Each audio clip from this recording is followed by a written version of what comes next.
When people think about diseases, they think that the disease is the issue. Then it's their body. The disease is just what we name what's happening in your body. Right. Generic advice is generic. And you really have to, hone in, learn how to listen to your own body, how to really sense what's going on, and be willing to sometimes, if you are having problems, spend the money on doing that testing that gives us a little deeper insight into what's happening in your physiology, your genetics, but also your physiology, Right. how your body handles these kind of things. Welcome to Demystifying Pans and Pandas, the podcast where we uncover the mysteries, breakthroughs, and hope behind these life-altering conditions. I'm Dr. Nancy O'Hara, a board-certified pediatrician, educator, and advocate with over 3 decades of experience helping children and families navigate the challenges of neurodevelopmental and neuropsychiatric conditions, especially PANS and PANDAS. These disorders can feel overwhelming, but here we'll break down the science, explore transformative treatments, and share stories of resilience and recovery. If you've ever wondered what's possible for your child or how to find answers, this is the place to start. Let's dive in. Hi, I'm Dr. Nancy O'Hara, and we're here at MAPS, the Medical Academy of Pediatrics and Special Needs, healing tomorrow's futures today. And we've listened to an amazing lecture by these two people, Eric Gordon and Nafysa Parpia, who have been absolutely incredible in helping us to understand the toxic world that we live in and all of the toxicity that our children and our adults are dealing with. And I love the way you talked about it's not just about one metal or one glyphosate. You really talked about the whole gamut that we need to think about in our people with chronic illness. Talk about that a little bit more. Absolutely. I think that people are often focused on just one toxin, one metal. I think people are focused on just mycotoxins. Mycotoxins are important, but there are many, many toxins. And in this patient population, there are SNPs that are suboptimal, meaning that their epigenetics, and someone doesn't understand what that means, their epigenetics are suboptimal for being able to handle those toxins. So what might be 5 toxins in one person, which might be okay, that person can handle that naturally. Another person, our patients cannot handle that. And so we need to look at the full load of toxicants in that person. We need to look at their ability to detox. We need to look at their genes. So there's so much more. Yeah, and I was just talking to William Parker, and we were talking about Dr. Sidney Baker, my mentor, the grandfather of functional medicine. And one of his phrases all the time was, genetics loads the gun, environment pulls the trigger. So as you're saying, somebody who lives next to a golf course may be able to handle the glyphosates that they are, but somebody else in their family, genetically, genomically, may be very susceptible to that. And it's putting that all together that really matters, right? Yeah, when people think about diseases, they think that the disease is the issue. Then it's their body. The disease is just what we name what's happening in your body. Right. And it's that sharing, because that's why that same exposure can cause Parkinson's in one patient, Right. dementia in another, maybe a little chronic fatigue in the other one. And autism in the other way. And then the other person is healthy. Right. And that's what is so important about learning your own body and attention to your own system. Because we can give advice, but our, generic advice is generic, and you really have to, hone in, learn how to listen to your own body, how to really sense what's going on, and be willing to sometimes, if you are having problems, spend the money on doing that testing that gives us a little deeper insight into what's happening in your physiology, your genetics, but also your physiology, Right. How your body handles these kind of things. Right. And it's one thing we always get asked about at MAPS, what's the protocol? What do we, and again, it's about our N of 1. It's about the child or the adult in front of us and all the things that make up that person that can help us help them reach their fullest potential. Right. We can't do cookie cutter medicine. It doesn't work. There's the acute model of care where people's bodies behave similarly. Right. Broken bones, but when people have been sick for a long time, it's complex, it's chronic. Now they're in their own flavor of illness, their own expression of of how they became ill and how they're presenting, and the way we treat has to be unique Right. to that person. Right. And in the same way you're saying, it's not just, lead in one person. It may be all of these things. Right. It may take a lot of things to get to health. It's not about just putting one medicine on, No. or even if it's chelation or something like that, you can't do that in a vacuum. No. Talk about that a little bit more. Well, if you want to be important things that differentiates it, people who are still fairly healthy, Yeah. who, walking, talking, getting up in the morning, working, maybe they're tired at the end of the day or tired on the weekend. Those folks, the treatments that will you sometimes get them back to health can be rather simple, clean up the diets, eat better, take a few supplements, fix your hormones, those things work. And then so there's nothing, and I really think that what I call the basic functional medicine approach is useful. But when you kind of fall off that edge, whether it's, in young with autism spectrum disorders, or as you get older with more of the chronic fatigue, long COVID world, then you have to really do much deeper work on where the weak spot is in that being, and what needs support and in what order. And I think that's what really changes things in the world of toxic treatment, because too often, if the doctor approaching it is just that, oh, you have a toxic problem, and you start chelating, uh, well, people often fall apart because they lack the basic micronutrients to support the chelation process. Your body's, that's why you're that sick, because healthy people carry that load because their body can keep getting rid of it or storing it away Right. until it becomes overwhelming. Right. But it's that. So we really have to go back to that basic. What nutrients do you need? What are you lacking? How can you support that? And that also applies, I think, on all levels of being, the physical body, how your structure is, because one of my favorite topics is structure, because doctors don't pay any attention to health. And well, I see in chronic people, when people are chronically ill, that the kind of neck imbalances or the thoracic imbalances everybody has, no problem. But once you get chronic inflammation on top of that, the game changes. Yeah. Okay. Because now those areas that are a little narrowed, or like there's a little swelling that doesn't let the nerve or the lymph drain as well, you add inflammation and that becomes a functional block. Right. And then you start getting into a lot more trouble. So Right. I keep going on that, but we're gonna.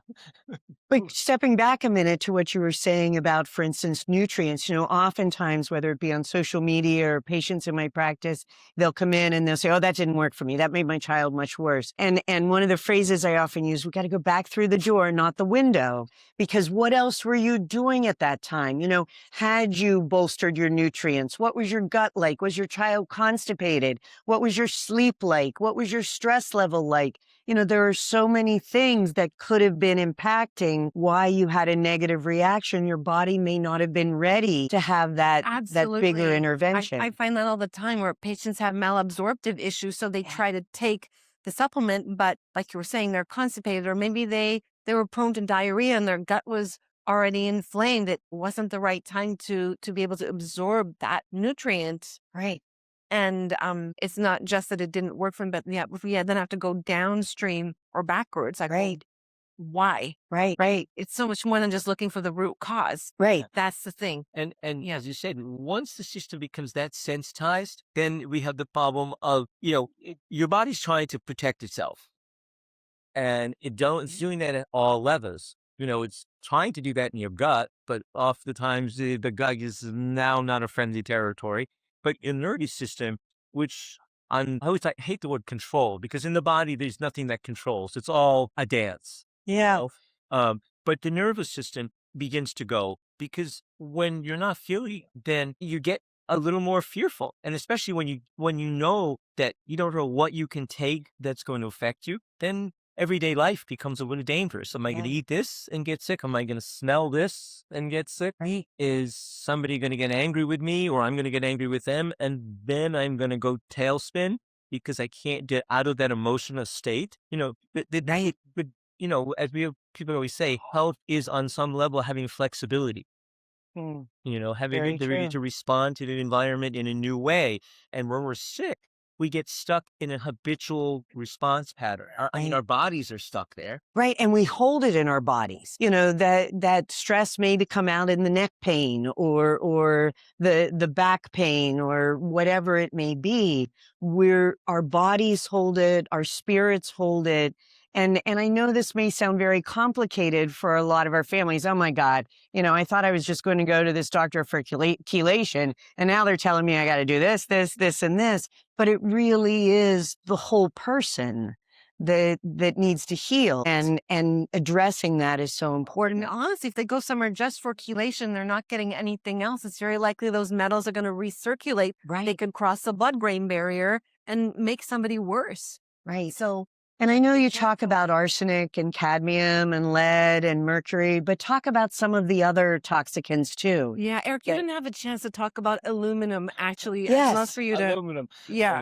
Aluminum is so interesting because medicine in general kind of thinks it's a non-issue unless you were, in 30 years ago, I think was maybe a little longer, people who got dialysis for kidney failure, the solution had aluminum in it. And oops, high levels of intravenous aluminum, not good. People had neurologic sequelae from that. They really had problems with dementia. It was pretty terrible. Right. But because the body is so good at not absorbing aluminum orally, you absorb but 0.3% of whatever goes through your gut, and about 95% of that you pee out. So really pretty good at getting rid of aluminum. Our body trying to keep us healthy. Yeah, we In that way. because aluminum is like the third most common mineral in the plant. It's really amazing how much. I have no idea. There's so much aluminum in the soil, but luckily it's not absorbed easily. So everyone thought, oh, aluminum, not a big deal. But again, when the gut's inflamed, aluminum is absorbed. Okay, when we inject aluminum, and one of the big things around vaccines has been the use of aluminum in the vaccines. And the argument that it's a non-problem is if you look at population studies, it's washed out. It's a non-problem. They looked at millions of kids and no higher incidence that they can see. But when you use what they call epidemiology, which is a study of populations, we lose the people who are small percentages of that. Okay. And it was the same thing with, the COVID vaccine. We've given I think at least of a year ago, 5 billion doses. Okay. And clearly most people are fine. Right. But there are some people who we know that the vaccine has caused, some significant changes in their immune systems, and they haven't recovered from that. Right. But that gets washed out. Even if it's 1 million out of 5 billion, it's not a big number. Right. And that's the problem we have with the urine vaccines, with the urine in the vaccine. The urine vaccines, it's there to prolong the immune response. It's there to keep the antigen that they put in there. Right. There's a reason they're putting it in. It lasts longer. And if you look, when they try to do studies, the aluminum that comes out, not much is peed out right away. And there's not much in the bloodstream right away, but because it's taken up by your macrophages, by your white blood cells. And these macrophages, when they go into your brain, they're microglia. Okay. And they don't always go away. They can wind up lasting a long time. And the aluminum toxicity is really in the immune cells. It puts them into an inflammatory state. And so that's where the question isn't so clear. But again, we do this to hundreds of millions, billions to children, and obviously most of them do fine. Right. So that's the issue. It's what we need to go forward, into this full area of vaccination, is figuring out, and we went from aluminum vaccination, but that's okay, where it maps, is you really have to be able to determine at birth the tendency towards persistent inflammation. It's not again, costs, money, but that's the way we have to aim, because vaccines do seem to be useful in population level. Right. Okay. There's no question. I grew up with measles. As a doctor, I've seen in the 1980s, I've seen 2 cases of measles. So obviously, Right. vaccine worked. Okay. But and most kids do fine, but if you have a tendency to inflammation, the vaccine causes inflammation for healthy kids for 3 days, 5 days. Right. In kids who are predisposed to autism, that inflammation can last a month. And you can just check by checking body temperatures. Right. You'll see the temperature stays up for a month. Right. Well, maybe that state shouldn't have 30 or 60 vaccinations.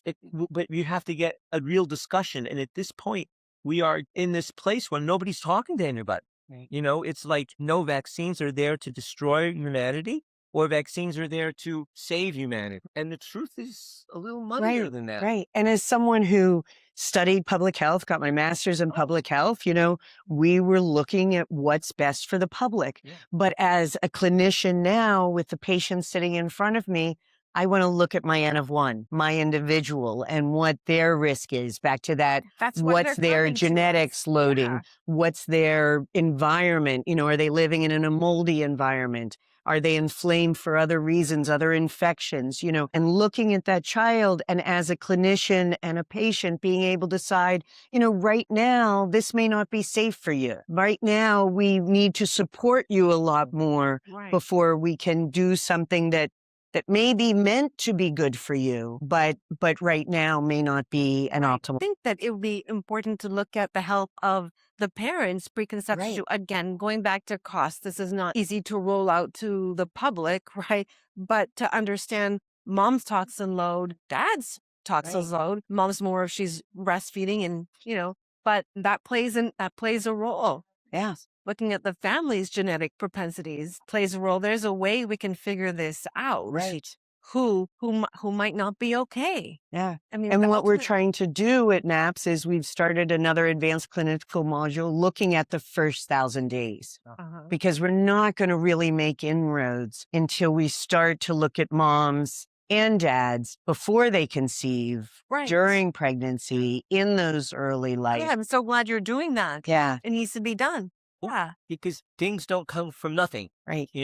Again, bullet wounds comes from the guy over there, but health and this is my favorite thing to say. Medicine is designed on the model of what we learned from war. That's how medicine has advanced. Modern medicine you can do amazing things to save you from trauma and to support your Physical organ trauma. function. Physical trauma. Good point. Yes. Unfortunately. They're still working on that mental trauma. Correct.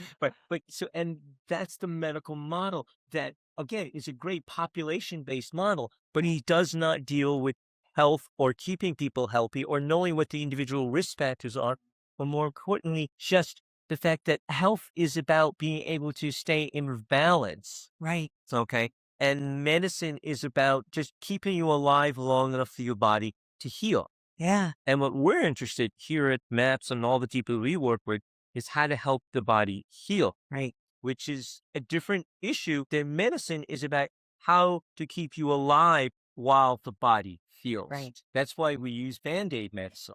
Right. The name it, blame it, tame it. Yeah, which is not bad. Right. But it doesn't get you healthy. It's waiting for you to get healthy. And we have chronic disease because we got real good at Band-Aids. So we can keep, die, but you now have a chronic illness. And what we try to do here is help people get back into balance, find the individuality in their beings. And it's, as you get back to forth, it's on all levels.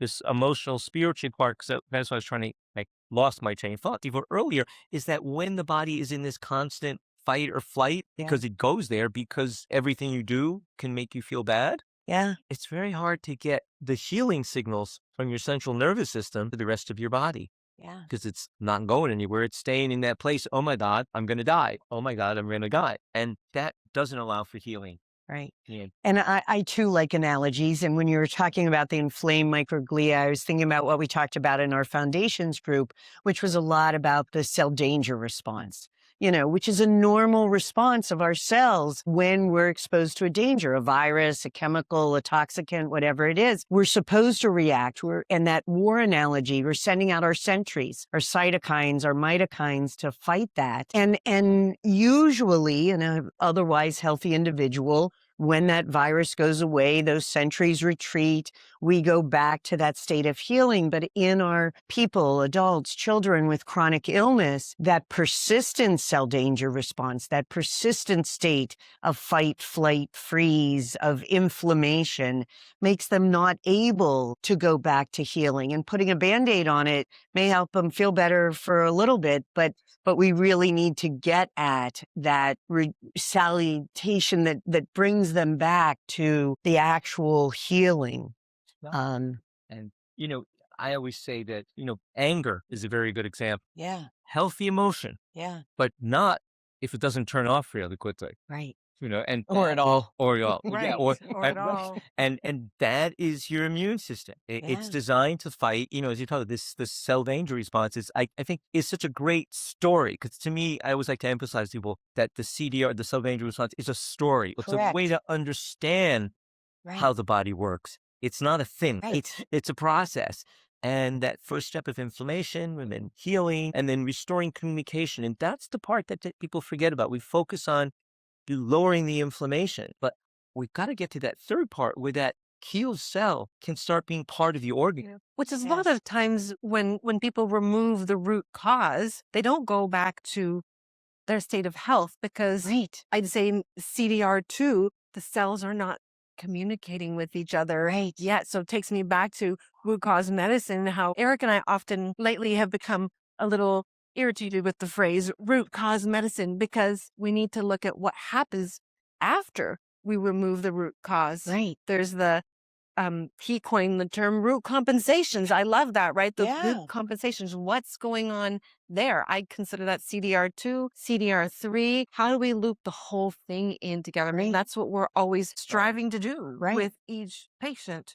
Right. You know? And going back to Sid, if you're just looking at one root cause to remove, it's sort of like his 2 tacks rule. You only remove one tack, Yeah. you're not going to feel 50% better. Yeah. And it's the same sort of thing. You can't just give ibuprofen to make you feel better from sitting on a tack. Right. But even once you remove it, you have to bring the body back Right. to What's happened a to the healing nerves state. underneath? Right. What's happened to the cells there? What's happened to the lymphatic flow where the tacks were? Yeah. Right. So And talking about Sid, Dr. Baper is like I said, he was somebody who, when I was first back in the early '80s, he was the man who like he actually knew stuff, Yeah. and but one of the things that he told me back then that I always remember is if you look people in the early days when they first had those roller coasters that went upside down, Yeah. he went and took pictures, and you could see that when the roller coaster was going this wall up and down, everybody had different expressions. Some people were smiling, some people were frightened. I remember those upset. pictures. Yeah. But when they were upside down, everybody and was like it was shock on their faces. Yeah. And that's the thing about medicine. Medicine is designed to treat the people who are upside down. Yep. Okay. But the individuality is lost. And that's what we're all trying to get back to. And Eric brings us back to these metals said at the beginning. The toxic load in our environment has gone up tremendously. I mean, it's huge. The amazing thing, the body's been able to deal with that, but each one of us has a different compensation, a different pathway that's high or low or up or down, or our guts are inflamed a little differently because it all does come down to the gut. Right. Unfortunate. It does. I wish it didn't because the gut is difficult. Once Yep. you got it, once Not the second brain, it's the first brain. Yeah. And once it has a bad habit, it's really hard to break it. Yep. mhm, Yep. it takes time It takes, to shift the guts. Yeah. yeah. And that brings me to, you mentioned a little bit about testing. We can do our history and our physical exams and figure things out, but sometimes we do need the tests to help us know what metals or chemicals are affecting a child or how the gut is acting and why and what to implement. Do you want to talk about that a little bit? Why don't you go back Yeah. to the basic metals testing because I Yeah. think Nafysa does a great Yeah. job of teaching me. I used to do it a bad way. Okay. So a lot of doctors are just doing a provocation test. Right. And then comparing the provocation test to the values on the lab, the norms on the lab, but those norms have no basis for provocation.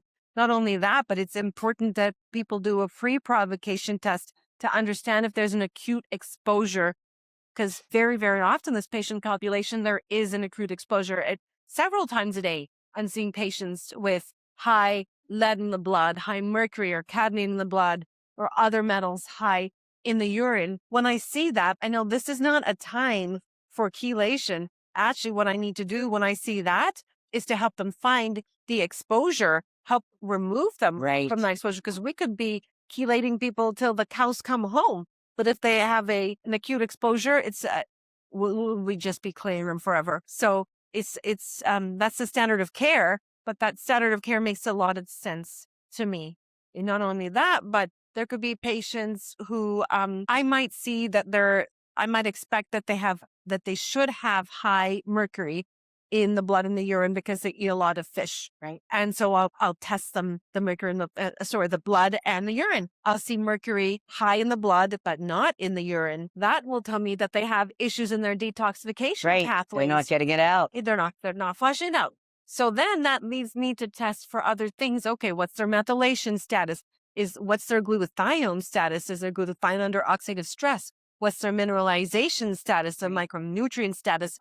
We need to fix those things before we even start to detoxing. And yes, we need to get them out of the exposure. Stop eating fish regularly. Let's support your detox pathways. Now let's retest. And usually then we see them urinating it out. After that, then I might do a provocation test to see if they have a heavy metal burden. Right. And then we'll decide from there if it's because you chelation therapy or not. But like we were talking about earlier, we have to take steps backwards sometimes when we see something that just isn't quite right. But that takes a lot of, I think it's an art, it's a science, and it's an art for us to see the nuances behind this because it's not black and white. There's a lot of gray here. Right. Yeah. Well, that's where we in functional medicine live, in the gray. Right. It's not disease or not disease. It's all this gray in between. Honestly, I feel like what we do is beyond functional medicine. In functional medicine, they miss toxins very often. They miss persistent infections often. And I think functional medicine is a great baseline for all of us for what we do. But it's very often about rebalancing the gut. Well, that needs to be done. Rebalancing the hormones in adults. That often needs to be done too. So working on the terrain, we care that then we need to understand more infections, toxins, nervous system. And I think that's where general functional medicine sort of misses. It's the infections. For a long time, it's funny. We came out of medicine, and as an MD, I would pay enough attention to trace minerals for a long, long time because it was this attitude of they're fine. When you measure them in the blood, they often are. The blood looks great, but the blood doesn't tell you what's in the tissues. Right. And so that was a blind spot. And without the trace minerals, your vitamins don't work. And so, of course, you can give people vitamins all you want, but if there's no cofactors, they're not speeding up the enzyme anymore. Then you want to be without the vitamins. Right. So it's going back to like what the body needs and realizing that we can't always measure things as well as we want. It's getting better. I have to say that's probably the biggest thing that's changed in the last, 5-10 years is our tools for measurement. And as I was saying, luckily we're being saved by AI in the sense that when I now get a stool cast that has 150 bugs on it, I need a little help.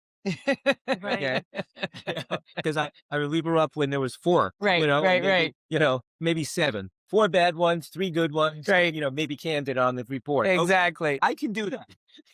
And that's what I want people to understand is that doctors worked on the world of 15 a blood count and a comprehensive metabolic panels. Oh yeah, you can glance at that. That's sort of normal. I get the relationships, but when you start adding in the amount that we can now measure, most of us can't keep it all in our head anymore. So this is just an acknowledgement that I think AI is going to save us, save our patients, and I don't want to talk about AI, but I'm just fascinated by what I'm getting or I'm using it now and what the patients give me. And I tell you, it's able to, because it can analyze so much data, it can give you a picture that I might have missed pieces of. Interesting.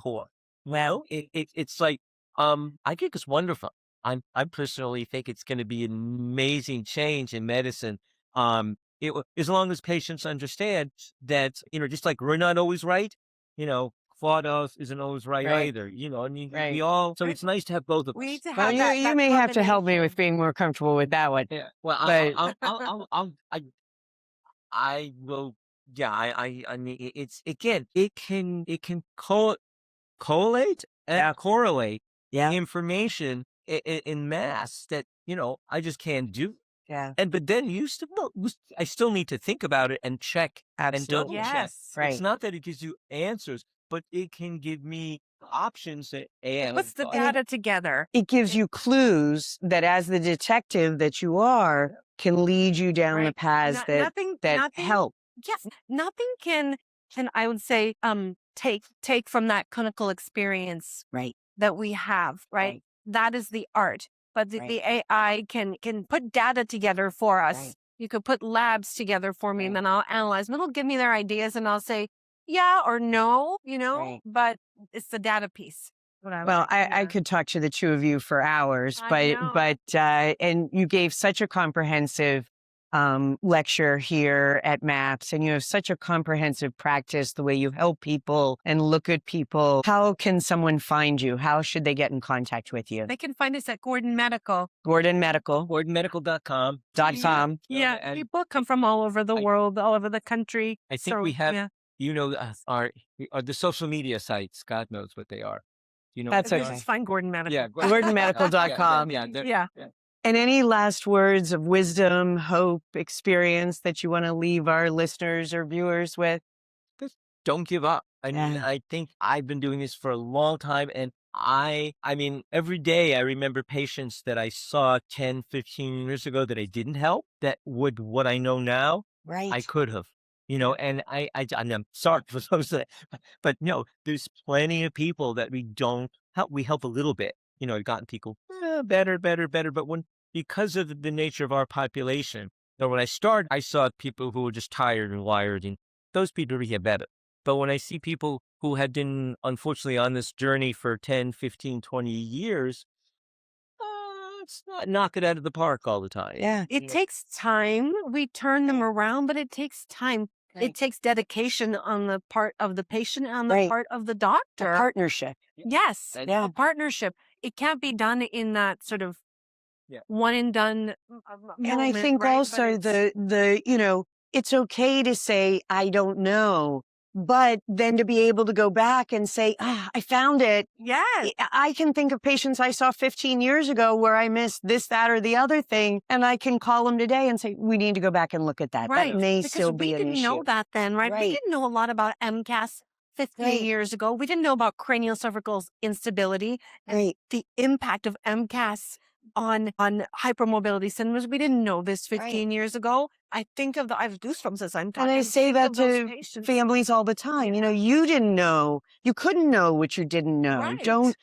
this isn't about coulda, shoulda, woulda. No. Just be present today Exactly. and do the best you And can. medicine is we're advancing. Yeah. And there are so many patients that we have helped. I want to go back to that partnership because that's the important part. That's when Right. I see the results, when I'm walking hand in hand Right. with that patient on a healing journey. Exactly. And then we turn the corner. Well, Yeah. thank you both so much for being here, GordonMedical.com. And thank you for being here at MAPS, the Medical Academy of Pediatrics and Special Needs, where we're healing tomorrow's children today. Yes. It's such an Thank honor to you. be here. Thank you. Pleasure Thank to speak with you. you. That's it for today's episode of Demystifying Pandas. I hope you're walking away with insights, tools, and hope to help you and your child on this journey. If you found today's conversation valuable, be sure to subscribe so you never miss an episode. Share this podcast with anyone who might need it. It could be the lifeline they're searching for. And if you have a moment, leaving a review helps us reach even more families who deserve answers. Also, for more information, training, and community, check out our website, drohara.com, and join our annual membership. And remember, every step forward, no matter how small, brings us closer to healing and understanding. Until next time, be present, be hopeful, and we look forward to seeing you next time on Demystifying Pandas.